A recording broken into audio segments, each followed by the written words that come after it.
നല്ല ചൂടുള്ള ഈ ഒരു സമയത്ത് ഉണ്ടാക്കിയെടുക്കാൻ പറ്റിയ ഒരു അടിപൊളി ഇഫ്താർ വിഭവത്തിൻ്റെയാണ് ഇന്നത്തെ റെസിപ്പി. ഉണ്ടാക്കിയെടുക്കാൻ നല്ല എളുപ്പമാണ്, ഒരുപാട് ഇൻഗ്രീഡിയൻസും ആവശ്യമില്ല. തീർച്ചയായിട്ടും ട്രൈ ചെയ്ത് നോക്കണം. അപ്പോൾ എങ്ങനെയാണ് തയ്യാറാക്കുന്നത് നോക്കാം.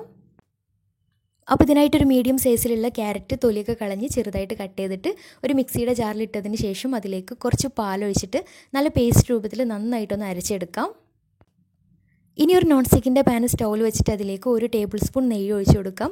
നെയ്യ് ചൂടായിട്ട് വരുമ്പോൾ അതിലേക്ക് അരച്ച് വെച്ചിട്ടുള്ള ക്യാരറ്റിൻ്റെ ആ ഒരു മിക്സ് ചേർത്തിട്ട് ഒരു മീഡിയം ഫ്ലെയിമിലിട്ടിട്ട് നന്നായിട്ടൊന്ന് വേവിച്ചെടുക്കാം.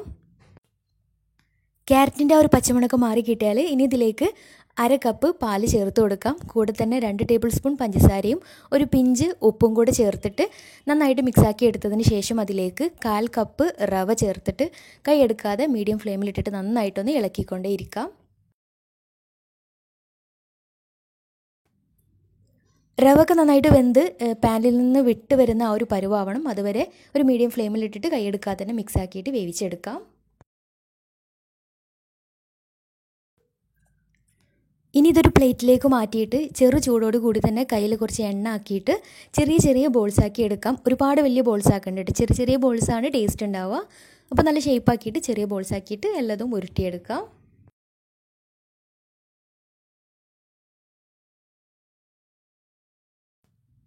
ഇനി ബോൾസ് ഒന്നും കൂടി നല്ല സോഫ്റ്റ് ആവാൻ വേണ്ടിയിട്ട് ആവിയിലൊന്ന് വേവിച്ചെടുക്കുന്നുണ്ട്. ഞാനിപ്പോൾ ഇഡ്ഡലി ചെമ്പിലിട്ടിട്ടാണ് കേട്ടോ വേവിച്ചെടുക്കുന്നത്. ജസ്റ്റ് ആവി വന്നിട്ട് കുറച്ചൊന്ന് ഒരു 5 മിനിറ്റ് ഒന്ന് ചൂടായിട്ട് കിട്ടിയാൽ മതിയാവും. അപ്പോൾ ബോൾസൊക്കെ നന്നായിട്ട് സോഫ്റ്റായിട്ട് കിട്ടിയിട്ടുണ്ട്. ഇനി ഒരു പാനിലേക്ക് 1.25 കപ്പ് പാലൊഴിച്ച് കൊടുക്കാം. കൂടെ തന്നെ മധുരത്തിന് ആവശ്യമായിട്ടുള്ള ഒരു 5 ടേബിൾ സ്പൂൺ പഞ്ചസാര കൂടി ചേർത്ത് കൊടുക്കുന്നുണ്ട്.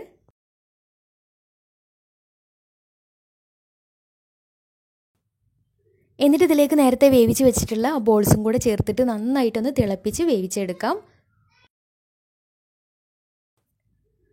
പാല് നന്നായിട്ട് തിളച്ച് വന്നാൽ അതിലേക്ക് നല്ലൊരു ഫ്ലേവറിന് വേണ്ടിയിട്ട് 1 ടീസ്പൂൺ ഏലക്കാപ്പൊടി ചേർത്ത് കൊടുക്കാം.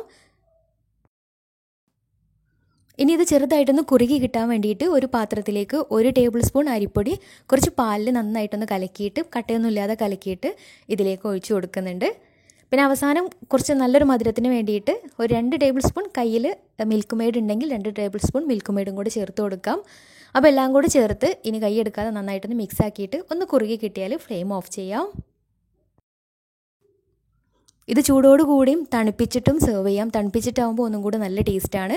പിന്നെ സെർവ് ചെയ്യുന്ന സമയത്ത് ആ ഒരു ബോൾസ് ആ ഒരു ലിക്വിഡും കൂടെ മിക്സ് ആക്കിയിട്ട് ബോൾസ് കഷ്ണം മുറിച്ചിട്ട് ആ ഒരു ലിക്വിഡിൽ കൂട്ടിയിട്ട് കഴിക്കുമ്പോഴാണ് കേട്ടോ കൂടുതൽ ടേസ്റ്റ് ഉണ്ടാവുക. അപ്പോൾ നല്ല ടേസ്റ്റിയുള്ള വിഭവമാണ്. തീർച്ചയായിട്ടും ട്രൈ ചെയ്ത് നോക്കുക. ഈദിനായാലും ഇഫ്താറിൻ്റെ സമയത്തായാലും ഉണ്ടാക്കി എടുക്കാൻ പറ്റിയ ഒരു അടിപൊളി ആയിട്ടാണ്. തീർച്ചയായിട്ടും ട്രൈ ചെയ്തിട്ട് ഫീഡ്ബാക്ക്സ് അറിയിക്കാൻ മറക്കരുത്. അപ്പോൾ നല്ല അടിപൊളി വീഡിയോയുമായി വീണ്ടും വരാം. അതുവരെ ടേക്ക് കെയർ, ബൈ, താങ്ക്